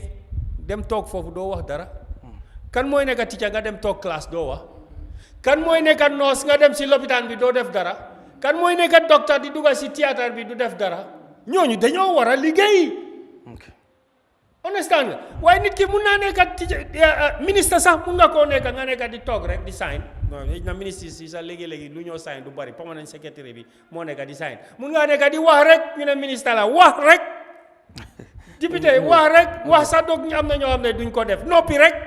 waaye yaa ngi am all the priorities the teacher who is dying 40 years of service cannot build a house. Thank you. mi ko dinaa Matar balaa ma ñëw ci yow bu mu jokkoo gi ubbi nañ ko yéen ñu déglu ci radio bi nombre bi 2323 213 su ko defee rek dañoo jël juróomi kolas ndax tey waxtu bi daf ñu xooj dañ late start léegi tey time jot waaye dinañ jël 5 kolas pour ñoom it ñu mën a joxe seen contribution balaa ma ñëw ci Bojang Matar gis nga press conference Bojang bi ba tey dañ koy lëkkale rek ci lu ñuy waxtaanee fi réew mi toll ak li askan wi jàpp wax na ci ne moom li muy woote mooy ñu amal Gambie boo xam ne ñëpp ñoo ciy gis seen bopp maanaam waru ñoo pàccoo li nga xam ne réew mi ñëpp ko bokk maanaam ku ci nekk na ci gis sa bopp moo xam nappkat bi la sàmmkat bi la baykat bi la wala sax ñu fóote itam ci nguur gi waaye ku ci nekk rek na ci gis boppam. gis sa bopp passé wu ñu defar ay yoon nga dawal si sa moto du am benn problème gis sa bopp passé wu ñu samp lopitaan nga feebar dem ñu faj la gis sa bopp passé wu ñu samp ay school nga mën a yóbbu sa doom yóbbu say sët sa jarbaat ñu dem jàng fay teachers yi baax jox leen salaire yu baax ñu dem jàngal ñooñu gis sa bopp passé wul ñu sa jox la courant bu doy nga tëdd si ron courant bi ñu jox la ndox bu doy nga toog si ron ndox bi di naan gis sa bopp passé wul loolu kéek bu ñoo wax mooy ban kéek dafa am xaalis bu ñuy séddoo we are talking of Gambia yow soo nekkee si réew mi réew maa ngi moved you are under that country fan ngaa mën a waxee gisuloo sa boppa waxal ne amul benn nguur nag bu fiy ñëw boo xam ne dafay jël ku ne di la compal wala ñu jëndal la fekk la sa néeg san jëndal la saako maalo wala jëndal la from Germany direct call la call wala jox la dépasse loolu mën na nekk waaw ma jël Ibrahima Ndaw mu ngi ñuy collé ba Germany Ibrahima Ndaw ñu ngi lay nuyu di la dalal ci programme bi bàyyi la nga joxe sa contribution. jërëjëf Gambie naka maa ngi fi maa ngi lay nuyu bu baax di la dalal ci programme bi. good maa ngi nuyu ñi fa teew yëpp maa ngi nuyu MC Cham di nuyu Mamadou Kurang maa ngi ko wax ne si samoon koo xam ne ñu bëri nañ ko di follow bu baax MC Cham ma la wax jërëjëf you know so man lu ma bëgg a contribute mooy hello yes ñu ngi lay déglu yow rek la ñuy déglu. ok so lu ma bëgg a wax moo nekk ne dama bëgg ngeen déglu wante yéen yëpp parce que xam nga li ngeen nekk di discuss ni is very important because xam nga suñu dëkk bi fu mu nekk nii nu mu nekk di demee dafa stress because even ñu nekk fii sax at least in one way or the other ñun yëpp ñu ngi fay tax Gambia understand nga so lu gars yi nekk di wax ne bill bu gars yi foofu noonu right now pour naka la judges yi ak parliamentary you know xaalis bi ni ko gars yi bëgg a parce que sax the last time bu ma déggoon lu ma déggoon gars di wax ñu ne xaw ma even the speaker of the National Assembly lu moo receive yearly mu ngi dem over $15 million so foog naa ne loolu noonu dafa bëri you know parce que amee nu moom ñu nekk di luwaase ñu ngi suffer because the members are complaining you know so National Assembly members yi tamit luñ nekk di aan tamit is too much so war a ñëw di jël yeneen di ko fa teg man foog naa ne loolu moom is completely out of it you know so gars war nañoo toog ñu xoolaati ko bu baax you know thank you so kii keneen kii dama bëgg a mosoon suy wax tur bi laa fàtte nag ko sol mbubu wee bi Matar wala Mr Bojang Matar nag dafay nekk non the other guy Matar exactly Matar so gis naa ne yow tamit dafa mel ni da nga nekk di xuloo MC always so duma la advice rek moo nekk ne like yéen yëpp benn ngeen understand nga so dëkk bi moom leen toog waxtaan ko rek foog naa loolu moo gën a rafet thank you dama day gis na da nga laaj unity bu baax waaye yëpp si politique la daal waaye ngeen di dégg wante rek xam nga thank you Ibrahima thank you so much Ibrahima Ndaw ba gërëm nañ la bu baax am na foo nekkoon nga continuer daaneel ma jox kii Bojang waaw li ma wax rek mooy ñu bari dañ gëm ne ñooñu de soo dee wax dañ leen wax ne the economic status of the country dañoo ne réew mi dafa métti te the same people ñooy waxaat ne what about soldiers what about nurses what about teachers léegi su président Barrow toogoon ak nguuram ne dañoo yokk salary léegi to the entire civil servant 500% for example is the same people coming back to say to the president ne no loolu mënut a nekk ndax dañoo bàyyi mu dem li ñu wax mooy secteur bu ñuy jéem a try pour yokk même am not trying to say ne liñ bëgg a yëpp nañ leen ko defal déedéet waaye nag réew mi suñu bëggee mu muuf te ñu ne réew mi dafa métti economic status bi is bad nit ñi seen salaire yi doyu dara ndax lan mooy yokk salaire yi ndax salaire yi fu mu nekk nii dañ bëgg a mu maintain fa ndax dañ ko war a yokka suñ ko waree yokka government mooy ñëwaat ne yokka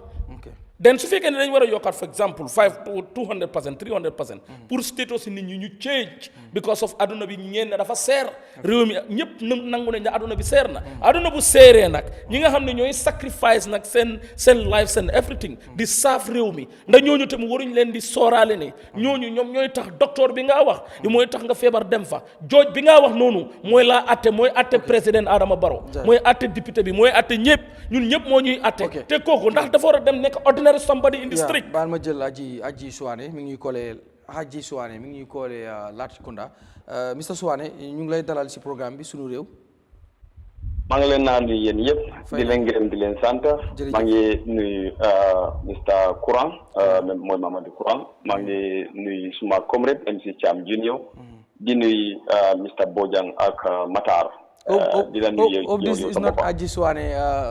UDP youth president, right? Exactly. Anyway, the money for the program, why take most more time from my call to contribute because my debate bi mu ngi jël time boo xamante ma gom ne ñun ñëpp su fekkee Gambia lañ gis anyway pour ñu utee xalaat am different views on issues is not a problem waaye dama gom ne nit ñi dañu war a commencé di xam suñu deal with issues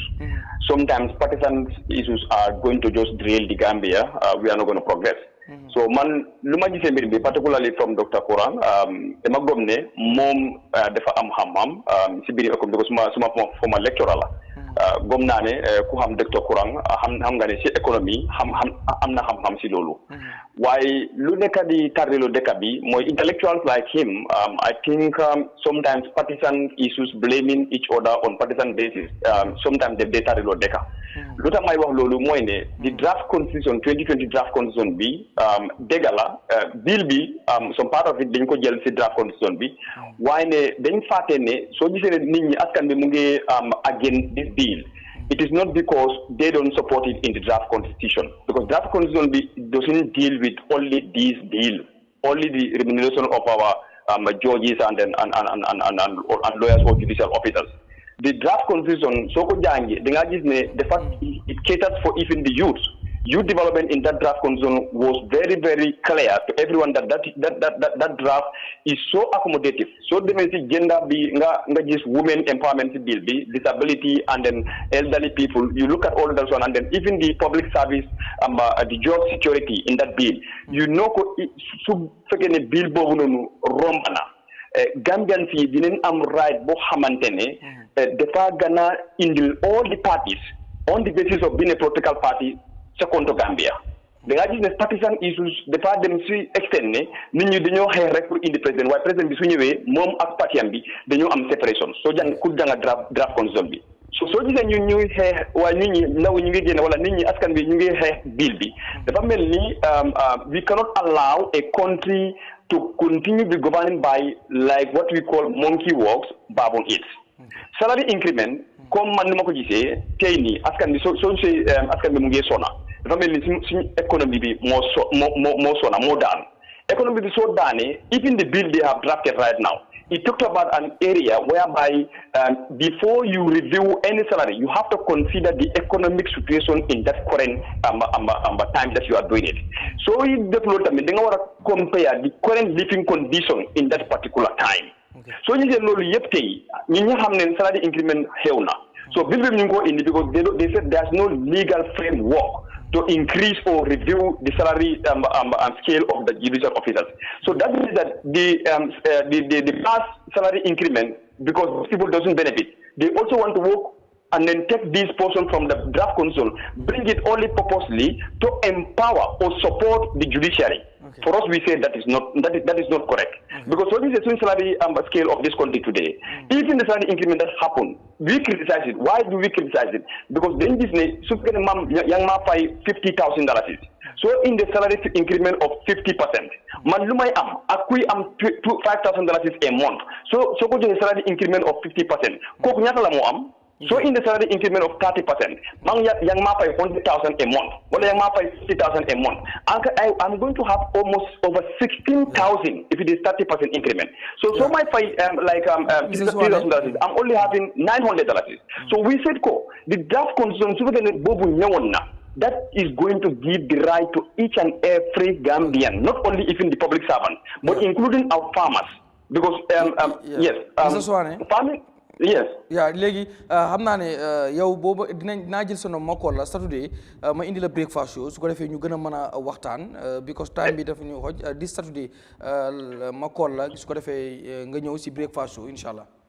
jërëjëf waaye maa ngi leen nuyu di leen sant Matar ak ñeneen ñi yëpp maa ngi leen naa nuyu foofu noonu di leen sant di leen gërëm jërëjëf. thank you so much kooku Aji Suwane la xam naa dinañ jël ndomba am ci suuf su ko defee ñu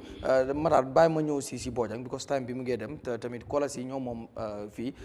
waaw gis nañ sa press conference bi yow yaa ngi woote pour Gambie boo xam ne ñëpp dañ ciy gis seen boppam Matar nag moom mu ne Gambie bi gis sa bopp bu weesuwul yoon ñu jagala la yoon ak yeneen waaw. dama bëgg ñu wax ma gis seen bopp bi. waaw léegi xaramuñu waaw. waaw su boobaa dinaa mën a ñëw. boppam mooy. ñu mun a am. lopitaan bu nga xam ne. ñëpp mun na si faj. One main referral hospital nga am. In this country, a country of 2.5 million people, you only have one referral hospital that can only treat very minor things. Soldat dafay dama fii dañ koy yóbbu Dakar dangay am small problem dangay dem Dakar ministère Gambie duñ faju loolu what I telling me ba dangay am man gis naa suma mbokk daf ma dee métti nga bleed to death ambulance yi saret lañ dañ laa teg ni yokkal lan doyan you are bleeding ambulance bu ko jamono bii nii docteur yi ñu ngay liggéey si ñu ngay ñëw bañ the traffic will not allow it yaa ngee dee waaye président bi doomam dana dem jànga university demal ko defal graduation. The status are not the same. The status are the same. No. Sudul yabaate ak bañ li nga doon. Bàyyi ma ñëw. Sudul yabaate ak bañ li nga doon. Non man dama la may. waaw yaa ma laajte ma lay wax. non man laa déglu léegi. amul ku ñu naa importance si dëkka. over taxpayer. because taxpayer moo dépense lu ne. lu la taxpayer boobu noonu du mun a faju. lu la taxpayer moomu noonu du mun a am sécurité. lu la taxpayer boobu noonu. yaa am na ku nekk si line bi. da nga ko may tamit mu war a ma jël ku nekk si line am na ñu ko ñëw call si line bi jaamas yi defe naa jaamas yi ñu jël jaamas yi delluwaat si Mr Bojang jaamas ñu ngi lay dalal ci programme bi. yaa jërëjëf asalaamaaleykum. jaajëf Matar déglul kii call. asalaamaaleykum. asalaamaaleykum. waaleykum salaam ñu ngi lay dalal ci sunu réew di la bàyyi nga joxe sa contribution. waaw jërëjëf waay na ngeen def nag. ñu ngi sant bu baax. waaw nuyu naa suma waa ji nag MC. jërëjëf ñu ngi lay déglu. waaw jërëjëf waay. ak suma bro la lu tollu waay li. ku sollu waay li. waaw jërëjëf waay. Matar. waaw ak suma waa ji xam nga moom kay moom moom dafa jël part rek. waaye moom amoon sax su boppam xam na ne moo war ni daal moom. ok loolu moom xam nga du mën a loolu du mën a demee noonu. ok lan mooy sa contribution. waaw jaay bro nuyu naa la borom jiin bu buloo bi. waaw kurang la ak Mr Bojang yes. waaw nuyu naa la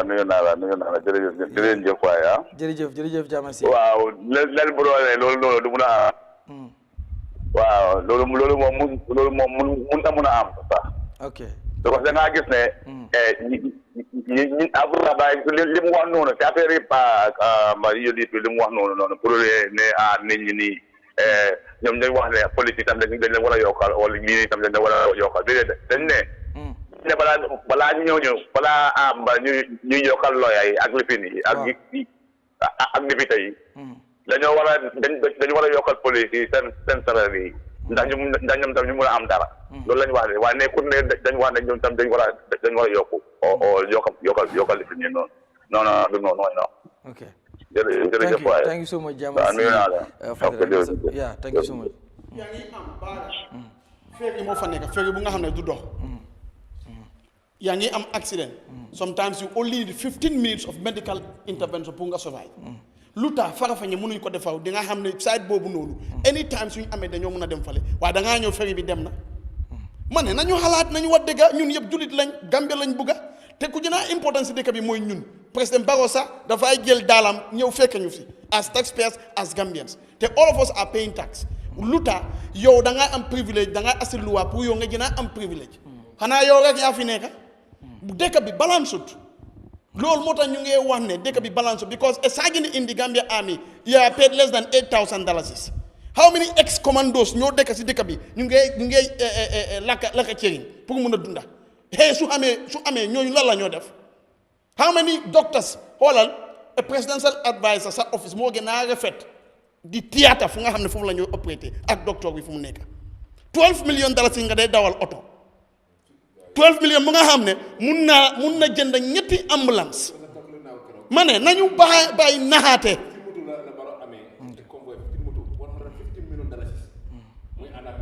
so this is what we are talking about dëkk bi balance ut economy bi it's a lot dëkk bi balance ut because lu tax président Barrow mu ngi inaugurate comme moom la laajte lopitaan waaye moom sax xaj bu mu amee status du faju foofu noonu school nañu wax doomam yi ñu ngi def xaaral ñu jël suñu last caller xaaral ñu jël suñu last caller Lamine Camara tey mooy waaw déglu Lamine Camara moom mu ngi digam di call si programme bi Lamine Camara ñu dalal la ci sunu réew kontaan nañ bu baax yaa suñu last caller. Good evening Mr. Camara fay nañ la bu baax. waaye man li ma si jaaxle mooy si increment bi gars yi di def. waaw déglu leen ko ñu mën a déglu muy wax Mr. Camara. waaw ma ne li ma jaaxle si increment bi gars yi di def. waaw yow soo fayee nit ki 100 and something thousand a month. A cleaner who is cleaning your environment to keep you clean and decent yaa ngi ko only $5,000 a month. kooku dafa mel ni soo addee 5,000 moom 2 years salary am 2.5 months years salary am da nga koo fayee nit one month. yow nga bugg a kooku survive mu strong ba pare di la cleanal sa environment. Is there any sense in that? Somebody who is paid only $5,000 a month. You are paid 100 and something thousand ba pare nga jox kooku noonu 600,000 boo xam ne every day da nga ko jox. nga ñëw joxati ko another 400 and ñaata thousand nga ñoo joxaati ko another 48,000 my friend suñ buggee économie bi mu balance nit ki da nga koo jox at least mu mun a survive mu mun a yóbbu nit ki doomam yi school mu mun a pay medical bill understand nga ñu mun a affaire yi mun a xala balance lii da nga ko dee design du alxuraan du bible ñun ñooy toog ñu design ne kii lii la yeeloo jànga lii la yeeloo waaye tamit muscular intensive job tamit lii la yeeloo. So those who are doing muscular intensive job you don't want to survive. How can a economy become vibrant? Understand ba pare man believe ma ne ñi wax ne status yi duñ benn di wax ne kii su feebaree kii mun naa dem overseas nga Africa suñ liggéey kenn waruta dem faju di Europe. African presidency ku fi am boppa bu métti nga fly dem loolu is not fair. It's taxpayers money bi nga use di dem faju ji. Thank you so much Mr. Camara léegi xaaral MC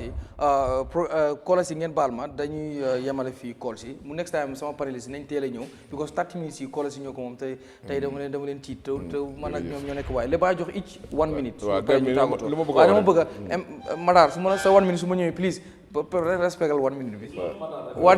déedéet ma xam naa lu ma wax waaw bàyyil kii moom mu jeexal 1 minute dama ma ñëw si yow dem si Kurang ak Matar ñu toj programme parce que am na beneen programme bu ñëw te moom dafa tàng xol damay bañ mu defal ma bagage fi waaw loolu laa bëggoon a laaj comme dama bëgg yes it makes sense anywhere soo bëgg a yokkute xaalis bi fu mu dee jógee nga am yokkute si xaalis bi ñun amuñ loolu noonu the government should focus on our fisheries and natural resources you make sure that we own our fish we own our aquatic assets and so on you make sure ne li nga xam ne dëkk bi loolu lañ moom ñu invest like manufacturing am na ñuy defar daala am na ñu defar lu leen ñu dooleel leen da ngaa gis ne ñu mun a fay more tax ñu mun a def a lot of things then da ngaa gis ne xaalis mu ngi fii mun nañ ko def waaye nag xaalis fu mu dee jógee yéen boor ngeen nekk di jël doole mun a yokka you have to work on your productive basis. Thank you MC 1 minute rek léegi man lu ma bëgg a wax bari lu ndaw la rek but réew mi dafa toll fu nga xam ne dafa baax ñuy wax inte si réew mi wala su mu bëggee xool di wax affaire yi support naa nguur whatever ñëpp xam ne réew mi doxul réew mi dafa taxaw loolu ñëpp xam nañ ko an Gambie mu ngi ci pax bu nga xam ne mu ngi ci biir pax tey soo gisee président Barrow bakki démb mu ngi jógee Nigeria di ñëw maa ngi taxaw si télé bi dama compte moto OIC yi 15 moto yi mu OIC ñoo ànd ak président Barrow 15 benn bu nekk is 12 million dollars is 150 million dollars moo ànd ak président Barrow yeneen moto yi bokkul si pajore yu moto yi xam ne moto OIC 150 million loolu mun naa bil lapitaan mun naa dugal ay garab si lapitaan yi other country benn moto ñaari moto doy na ak président Barrow nga romba dem sa loolu ak loolu so kon kii amul nekk la mu am na interest si Gambien si la gis na la fii la Gambien si yaa ngi coono comme lu kii yow Bojang wax dëgg la tey soo waxee ne waaw choice la ku la neex mun ngaa faju fu la neex loolu de nguur moo war a meg su lapitaan yi am garab tey soo demee si lapitaan yi lu ëpp si garab yoo jëlee si pharmacie nga ko jëndee ñaata Gambien ñu mën a afford dem si bili pharmacie soo kon loolu ñëpp ko loolu dafa rong. thank you MC Matar 1 minute da ngay ñëw ci solution ci bu fekkee jàpp nga ne ci mbiru bi man li ma bëgg a jàpp ne moom lañ war a wax rek gar mi mooy waaw 1 minute waaw nañ bàyyi di toog ci plateforme bi di exaggerate di assumption di make so many allegations yéen kan moo mën a def confirmation ne président Barrow génn na si réew mi dem na faju ji wala jabari président Barrow génn na si réew mi dem faju ji you just exaggerating making stories. waaye gis nañ suñu vice président former by late Badara. waaw soo amee complicated this non déglul maa Bojang déglul Bojang déglul. hey it's a choice. faj muy education. kenn mënut a na Gambia nii. ñëpp gis nañ ko.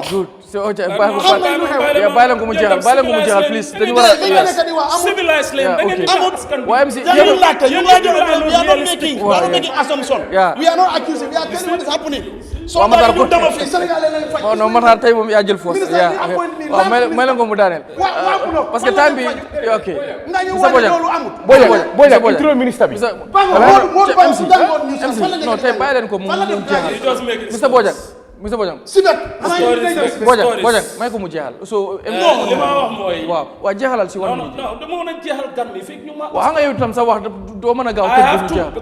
1 minute am de 1 minute waaw they are just making allegations. Yow am nga stories. Yow si CHAM mos ta toog si plateforme wax lu baax lu président Barrow def. Naka la expecté ne ñun dañuy toog pour ne dañ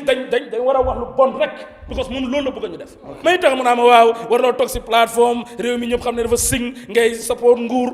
te yow mos loo toog si plateforme nga wax lu baax.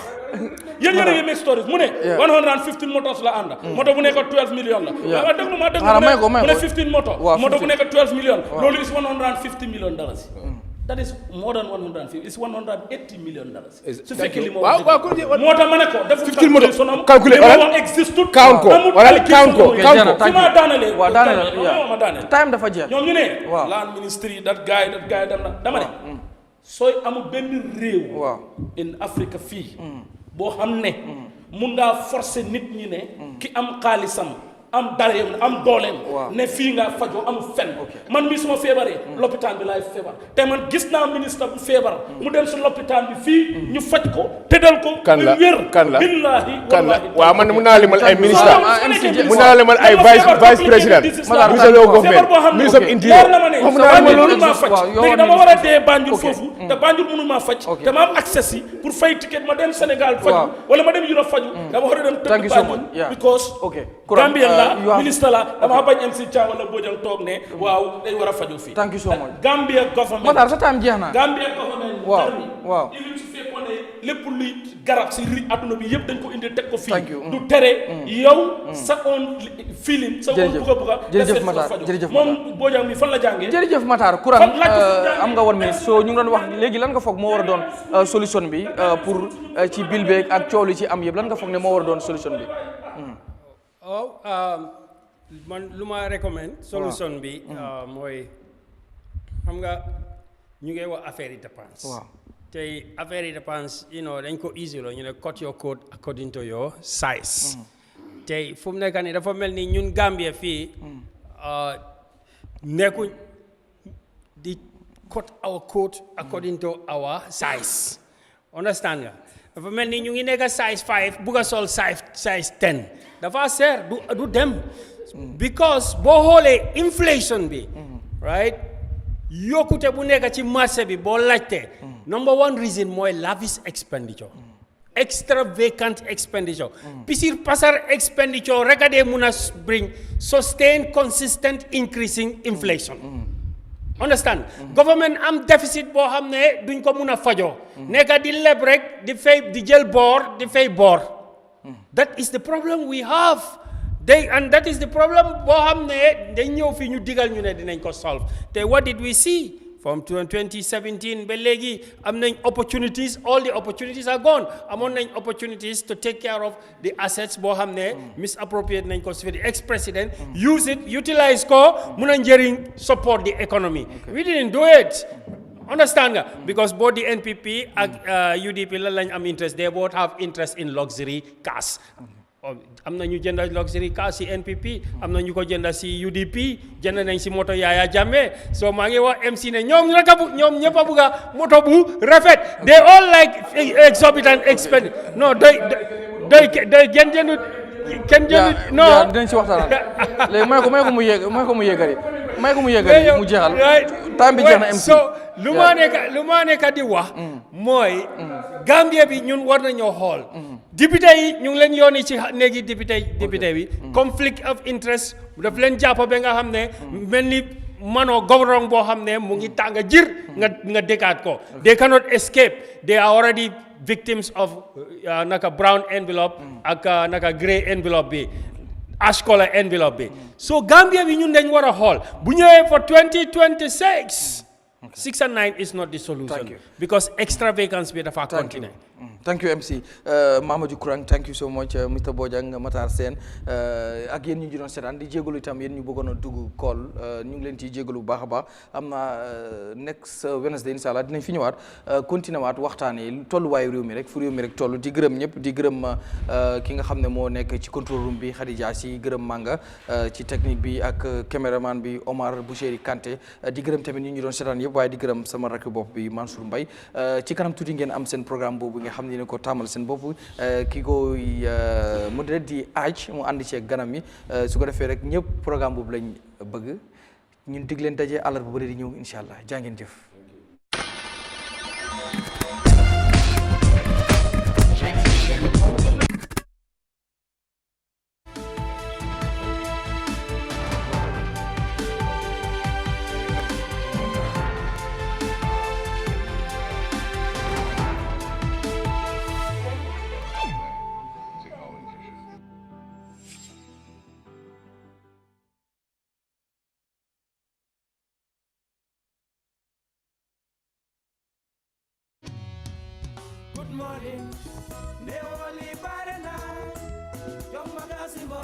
We are back again to bring you another brand new edition of the Good Morning Africa program right here on Africa TV. Place bi ko jox la amat problème du area rek man loolu la leen wax.